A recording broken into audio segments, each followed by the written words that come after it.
Last night's game, my expectations were underneath the earth.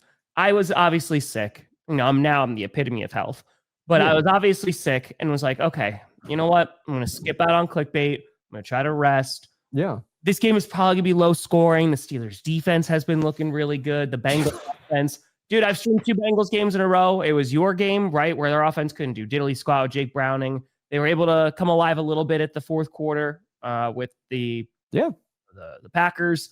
And then, holy God, even the beginning of that game, I was like, oh, it's going to be a blowout, right? Because the Steelers are moving down the field. There was no Trey Hendrickson last night.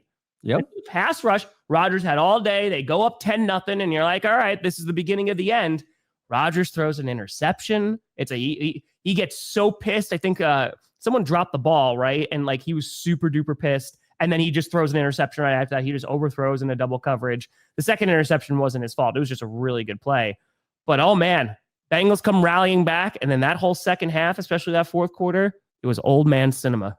That was a lot of fun. It was a really fun game. Yeah, it's like we need an update to the meme. Be like, holy fuck, my expectations were already low, but you totally redeemed yourself. Like we need something, because when you go into a game thinking it's going to be bad and then it turns out to be awesome, that has actually been pretty much 90% of the football games this season. Yeah. And when we were doing the predictions yesterday on our now powered by AI football show, I said the Bengals were going to win. I said I believe the Steelers are a better football team.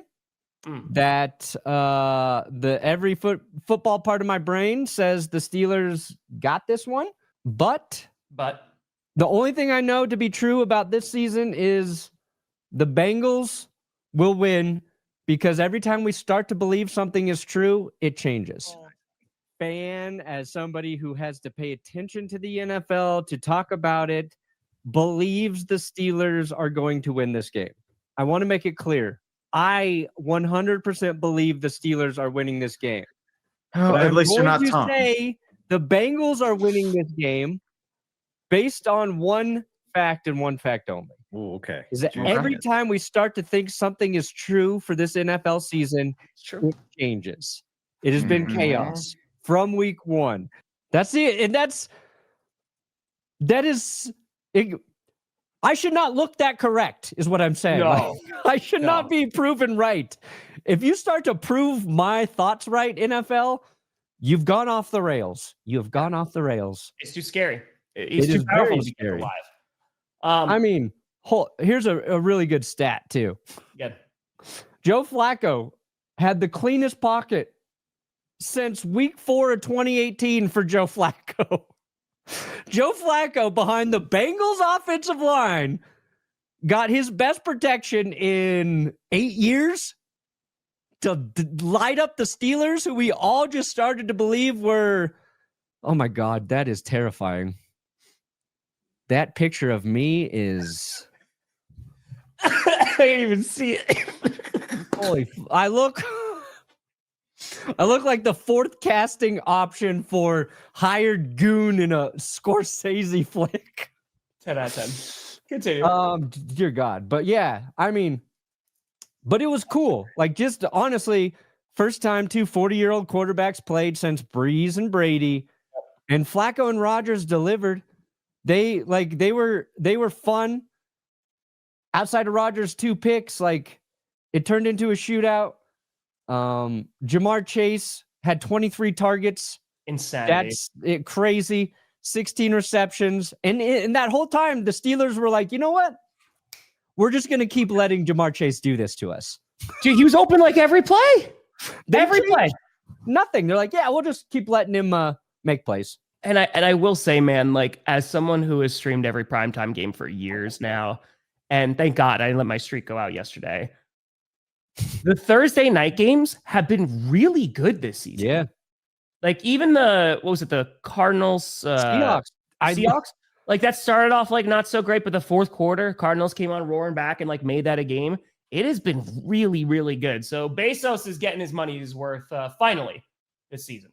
And that's one of the points I got to, like, in the video I'm working on, is Like one of the anomalies is Thursday Night Football is must watch every week. Yeah. And this I got blessed because the results of the Bengals defeating the Steelers really helped like the video I'm working on.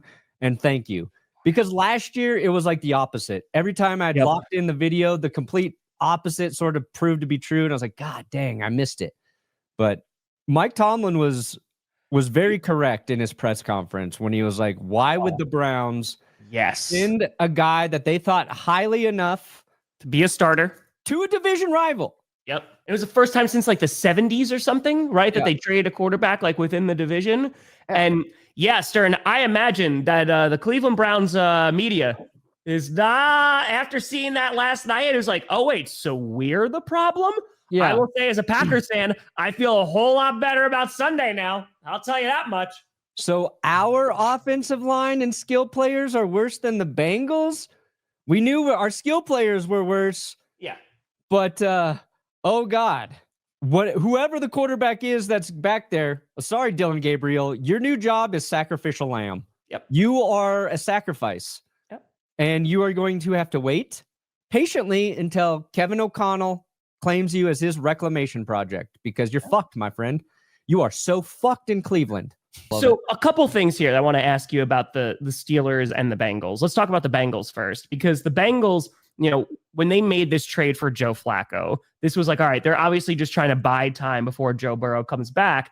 But there was this kind of consensus that, all right, he's going to throw less interceptions. I mean, I know you went live for it and did a stream. I talked about their offensive line and being like, how this is not going to really help, because while he can get the ball out quickly, like he did against the Packers, you know, how well is he going to be able to do? Yeah. And after last night, have your expectations changed for the Bengals going forward? Yeah. Like, do you think that they can have somewhat of a redeemable record until December when Joe Burrow potentially returns? I hope by December, I hope we are saying Joe Burrow's healthy, but would the Bengals be better just keeping Joe Flacco in the mix? I hope the QB controversy is we probably shouldn't take Joe Flacco off the field. That seems like the most likely thing to happen this year. I wrote Joe Flacco off. I said, he's done. He's just done. Back. Just like I wrote off Daniel Jones. I said, there's no way. I'm like, we've seen Daniel Jones play good, but he had more opportunities after he played well with the same coach. I was like, no way he's going to be good for the Colts. Wrong. Joe Flacco washed. Wrong. I also said, I don't think Joe Flacco can do I don't think Flacco can have more than one great season per team that he's with. And he already used that up on the Browns. He switches to the Bengals. He can have a good season with Cincy. Or are the Steelers bad? Like, their defense looked pretty dicey weeks 1 and 2. Yes. Then everything that you thought would happen started to make sense. They were getting pressure on the quarterbacks. TJ Watt finally showed up. And then Watt was held to like one of his worst performances. Just 2 pressures last night. I don't know, man. This is the most, ask me this question in a week and I'll have probably a different answer. I don't know. Yeah. I mean, for the Bengals, it's right. We say this every single time. It's a divisional game. It's on a short week. You never know. All the anecdotes you could possibly make. Right. And they're all true, but I'm very curious to see, because the Bengals, the thing that really stuck out to me was not only Joe Flacco having an incredible night, Jamar Chase, like just catching the most receptions out of any wide receiver this season in a single game, but it was the fact that the entire offense looked better. Yeah. O-line, you mentioned it before, like gave him his best blocking performance in years, but Chase Brown, who has not been able to rush for 50 yards in a game, rushed for 108 last night. Like, they got the run game going. Joe Flacco, Ethan is talking about it, did a freaking QB option. Yeah. Like, what are we doing? So it's 100% what you're talking about, is that the NFL is completely upside down.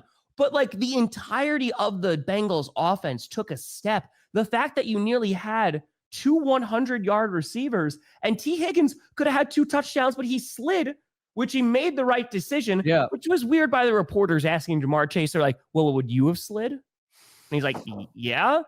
Well, are you sure would it have been difficult? No, because I want to win. Odd. But holy cow, man, the fact that they were able to get a ground game going, and Jalen Warren looked really good on the other side too. I know that he had been having trouble all season. It looked like a completely different team that we saw. And you could look at the Steelers and you could say, all right, yeah, their secondary was getting diced up, but you got to shout out freaking Joe Flacco, man. And just that entire offensive squad looks so much better. And that's a great question, Ty. It's a great question. Why can't Zach Taylor do this when they have Joe Burrow playing? It's a great question. Maybe Joe Burrow's the problem. Sign Joe Flacco to a 5-year deal. Yeah, extend Flacco. Extend Flacco.